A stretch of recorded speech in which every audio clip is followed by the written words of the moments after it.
Naniniwala ako na kaya maraming sumusuporta, nagtitiwala sa ating AGA party list.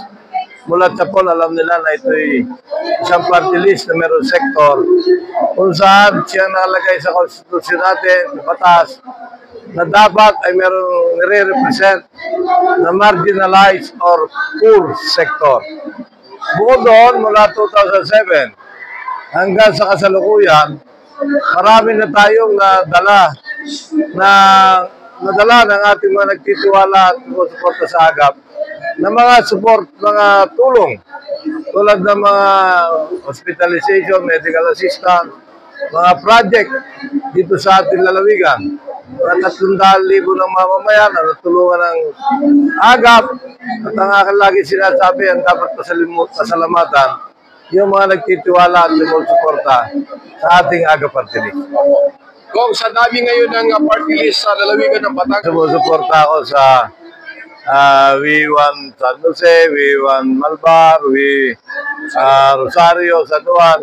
Sapagkat napakaganda ng samahang ito, ang tawag natin dito yung women empowerment, napaka-importante yan. Ay paglaban ang karapatan ng mga kababaihan. At tayo kagad, noon sa San Juan, sa Rosario, tumutulong tayo, nagbibigay tayo ng pabahay.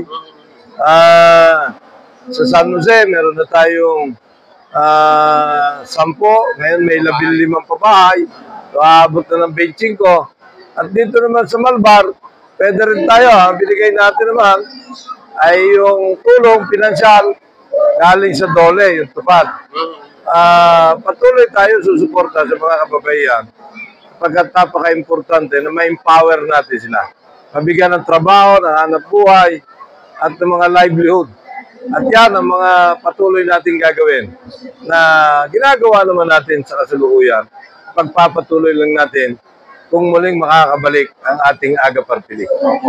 At mensahe rin po, Kong Nicky, sa ating mga magsasaka. So, pinapasa, pinarma ng Presidente nito lang September, naging effectivity no October 17. Ngayon, umiiral na, ito'y tutugisin ito, yung mga nagsasamantala sa ating magsasaka at mangingisda, mga katulad na smuggler, hoarder, profiteer, cartel.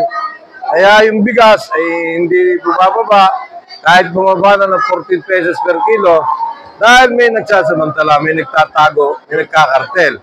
Ngayon, meron ng ni-raid sa Bukawi, Bulacan, may nahuli na doon. So, kailangan masampahan din ang kaso yung may-ari ng warehouse at saka yung may-ari ng bigas para sila'y makulong. Lifetime imprisonment ito, non-bailable. So, kailangan may masampulan para matigil.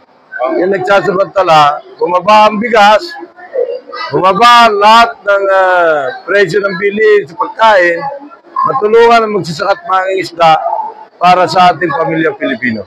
Okay, mga kaibigan, yan po ang naging panayam natin po sa ngayon kung saan ay nagiging number 1 sa puso ng mga kabayan natin sa Batangas, si Congressman Nicky Briones ng AGA party list, ang AGAPay natin sa ating kabuhayan, particular sa agrikultura. Maraming salamat po. Maraming salamat sa lahat po ng mga Batanggenyo na patuloy na sumusuporta sa party list ng Batanggenyo 117 AGA party list. Salamat po.